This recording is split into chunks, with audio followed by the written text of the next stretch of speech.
Alors la remise d'un prix c'est toujours un grand moment et un grand honneur, surtout pour une association comme Reporters d'Espoir, parce que à TF1 nous croyons beaucoup aux solutions, au journalisme de solutions, et je crois qu'on est dans un environnement où il y a tellement d'actualités sombres qu'on a besoin d'un traitement un peu différent de l'actualité. Un vrai plaisir de récompenser des initiatives, de montrer qu'il y a un journaliste qui donne envie d'agir et je crois qu'en ce moment on en a vraiment besoin.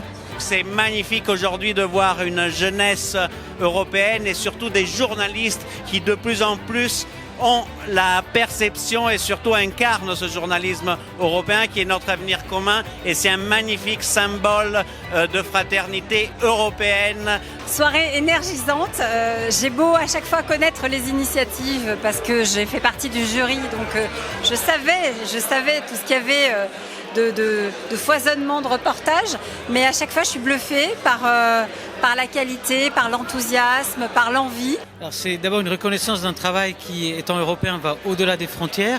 C'est la reconnaissance du travail de jeunes journalistes qui ont fait l'effort d'aller chercher des infos dans différents pays et avec un esprit qui lui aussi va au-delà des frontières. Ça représente beaucoup d'espoir, beaucoup de fierté, d'honneur de voir justement toute une génération de journalistes qui accueillent ce métier avec professionnalisme, avec envie, avec enthousiasme. Et ça permet de mieux se rendre compte à quel point les valeurs de proximité, d'indépendance, de liberté et d'espérance sont au cœur de notre métier. Donc c'est réjouissant, enthousiasmant et ça donne l'espoir pour l'avenir. J'ai réalisé un reportage sur un service civique européen unique, une expérience qui a eu lieu à Metz et qui réunissait pour la première fois des personnes en service civique français et des personnes en service civique européen. Et le but en fait c'était de vraiment mélanger les Français et les Européens pour créer à la fois une expérience pour réaliser des missions d'intérêt général mais aussi une expérience culturelle. Pour moi c'est vraiment très important en habitant Bruxelles de recevoir un prix européen.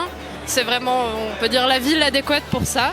Et évidemment, ça me fait plaisir et ça me fait plaisir d'avoir reçu les mots du jury sur mon travail et d'avoir reçu un prix pour mon travail. C'est vraiment sur un sujet qui me tient autant à cœur, c'est super. Ça nous fait très plaisir. En fait, c'est une reconnaissance qui fait du bien après 5 ans de travail pour monter un journal sur la question des solutions. Sur Nantes, à l'échelle locale, donc on est ravis aujourd'hui d'avoir la reconnaissance d'une ONG comme celle de Reporters d'Espoir. On est super fiers et assez émus et on représente ici une équipe qui derrière est aussi fière et émue.